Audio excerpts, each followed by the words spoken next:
Things are heating up between Canada and the United States, but not in the way you might hope. What once was considered one of the closest economic alliances in the world is now unraveling thread by thread. Trade tensions are rising, tariffs are stacking, and now, the travel experience for Canadians heading south of the border is changing dramatically. Ottawa is sounding the alarm, not once, not twice, but with growing urgency. So what does this all mean for you? Whether you're a snowbird, a shopper, or someone just trying to visit family, this video is going to walk you through the full picture, what's happening, why it matters, and how to protect yourself as this conflict deepens. The history of a friendly feud.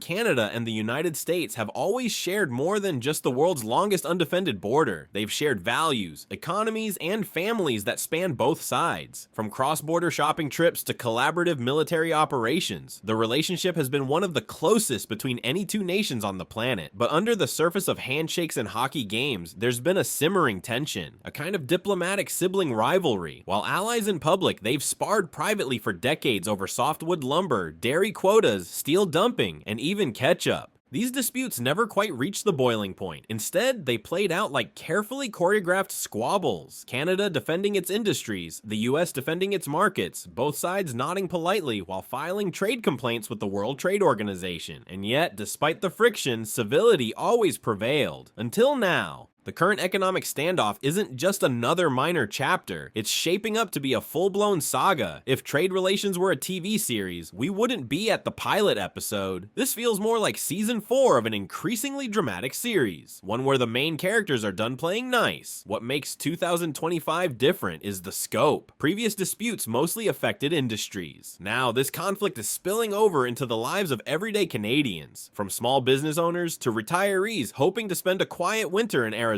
The rules are changing, and so is the tone. This time, the feud feels personal. History, as we know, has a way of repeating itself, only louder the next time around. And in 2025, that old trade friction didn't just resurface, it erupted. The trigger point, tariffs, and tension. It all started with a presidential podium and a familiar message: America first. In February 2025, President Donald Trump announced a sweeping 25% tariff on most Canadian imports. The justification? A familiar refrain about protecting American jobs and industries from what he described as unfair foreign competition. But the ripple effect of that announcement was anything but familiar. It wasn't just politicians who braced for impact, it was farmers, factory workers, and families across North America. The targeted sectors weren't niche. The tariffs hit everything from Canadian lumber and aluminum to dairy products and, most notably, automobiles. This was a direct hit to industries deeply embedded in both economies. Supply chains that spanned across provinces and states, optimized over decades, were suddenly fractured. Companies that had operated seamlessly between Windsor and Detroit were now faced with massive new costs just to do business the way they always had. Canada, in response, didn't hesitate. Ottawa retaliated with $30 billion worth of counter tariffs, striking a mix of US goods, from agricultural produce to construction materials. The message was clear. Canada wasn't going to be a passive player in a one-sided economic fight, and so the trade war began in earnest. But this wasn't just a fight between governments. It became a battle that disrupted the rhythm of daily life. Vehicles manufactured with parts from both nations were now subject to tariffs on both sides, as if they had no shared origin at all. Cars built in Ontario and assembled in Michigan, products of joint North American effort, were suddenly taxed like foreign invaders. This didn't just confuse consumers, it shook industries that relied on predictability. These supply chains have existed for decades, explained one industry expert. Disrupting them doesn't just hurt businesses, it hurts workers on both sides of the border. And that's the part that cuts deepest. Because this isn't just about numbers on a spreadsheet, it's about jobs, communities, and a sense of economic partnership that's being replaced with suspicion and reactionary policy. The tension now goes beyond boardrooms and trade agreements. It's creeping into warehouses, dealerships, and even border crossings. With each new tariff, the line between friend and foe grows thinner, and Canadians are beginning to feel it in their wallets and their day-to-day lives. Border blues, the new reality for travelers.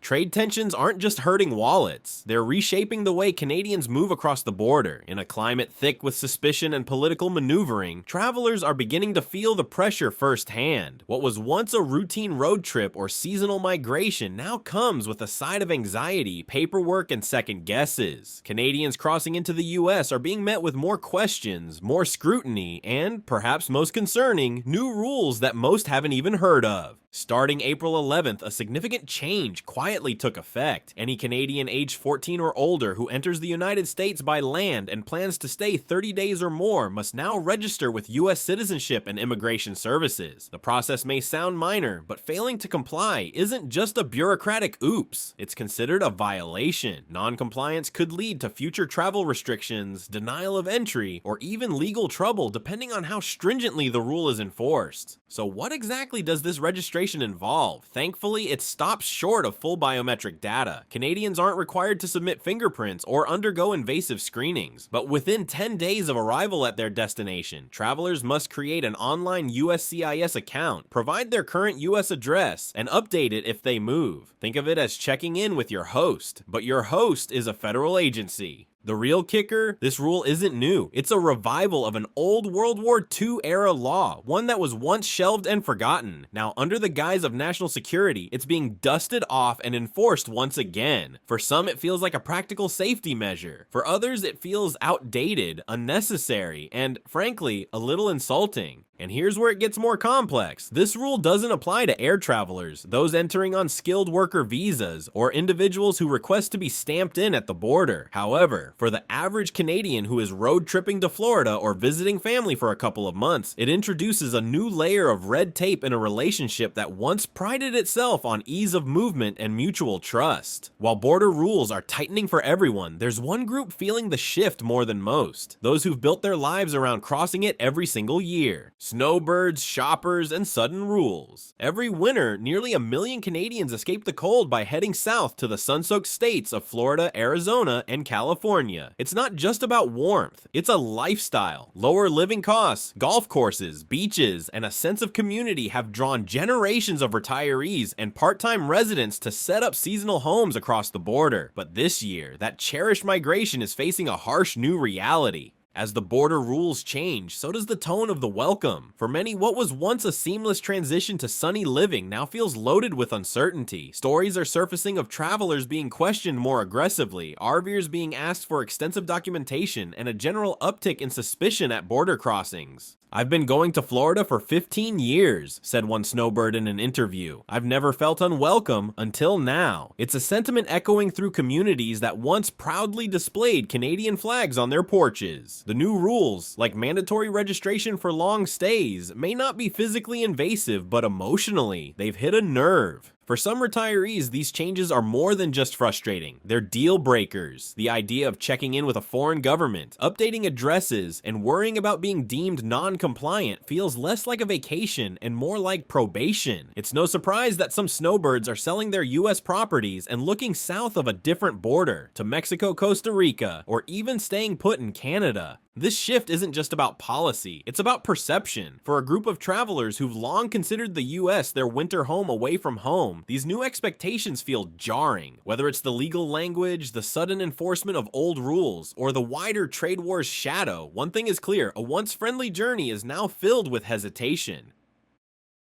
What you need to do before crossing the border.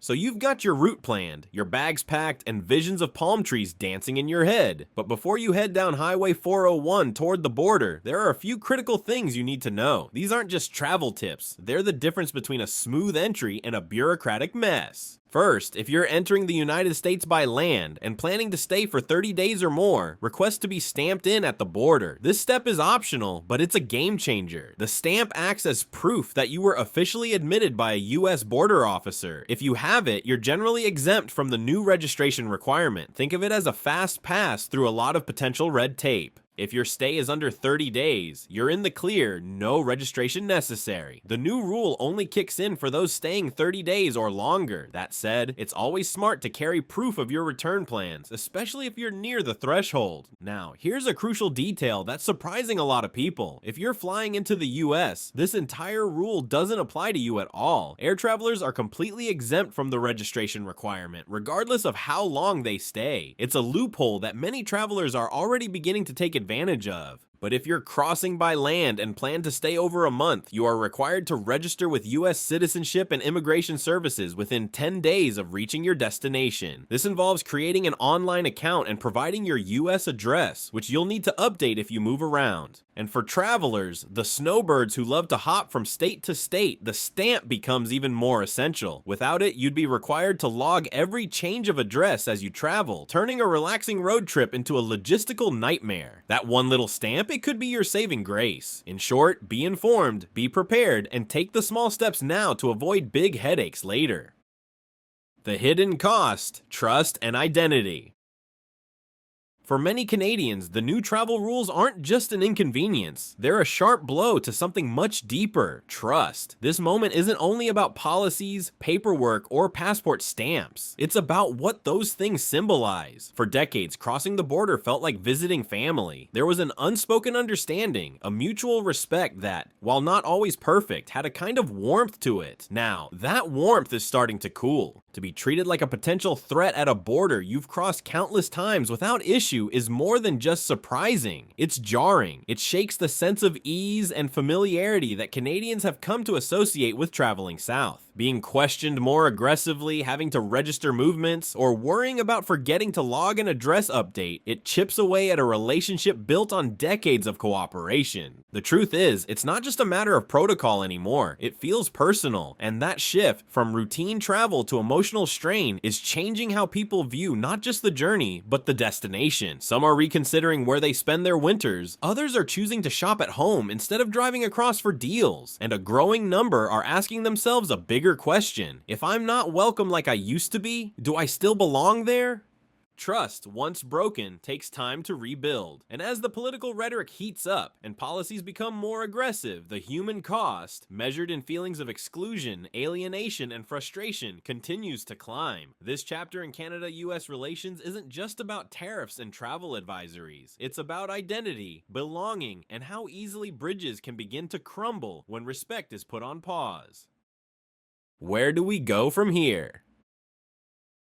This moment isn't just a blip in an economic report or a footnote in a trade agreement, it's a turning point, one that could define the next generation of Canada-US relations. The policies and tensions we're living through today won't just fade with the next election cycle. They will shape how we travel, how we trade, and how we trust for years, possibly decades to come. And what's needed now more than ever isn't more division or drama, it's dialogue, it's diplomacy, it's the return of common sense and compassion in cross-border policies. Because if we forget what made this partnership so powerful in the first place, mutual respect, cooperation, and shared values, we risk losing far more than just market access or vacation plans. We lose connection. Whether you're a business owner navigating tariffs, a traveler questioning if it's still worth the trip, or simply a Canadian trying to make sense of all this is not the time to tune out. It's the time to stay informed. It's the time to ask questions, pay attention, and hold our leaders accountable on both sides of the border. And if this video helped break things down in a way that made sense, do us a favor, hit that like button, share this with someone who needs to know what's going on, and subscribe for more clear, balanced perspectives on the stories that impact Canadians the most. Because at the end of the day, borders may divide us, but stories, they have the power to bring us together.